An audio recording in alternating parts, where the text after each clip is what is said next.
National highway works which are happening आणि जातूंतल्यान traffic management पळोवप आमच्या लोकांक सांबाळून घेवप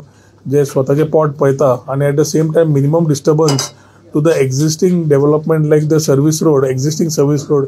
हे विशय ते चर्चेक आयिल्ले ती कितें आसतली ही आमी विचार करूंक शकतात. तशेंच तांचे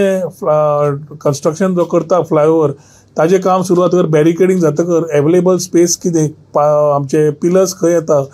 एन्सिलरी डिपार्टमेंट लायक सिवरेजचें काम उरलां जाल्यार खंयच्या एरियेन उरलां अशे various issues today way discussed including the opening of new alternate roads which we have already earmarked.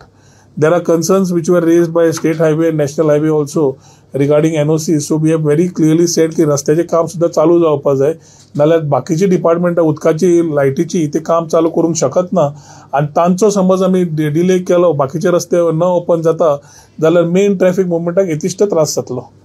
पयर सुद्दां आमी जेन्ना केला एक लायन जी आमी समज पयली we were told that the existing service road which is named under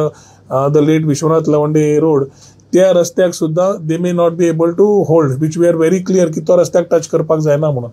so ह्यो गजालीं खातीर थोडे डिस्कशन आज जाल्लें आसा.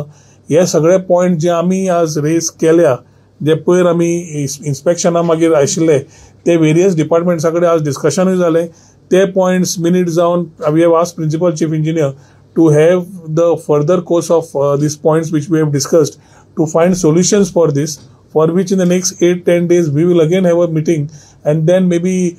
with the presentation of the Chief Minister will ensure that these issues are resolved.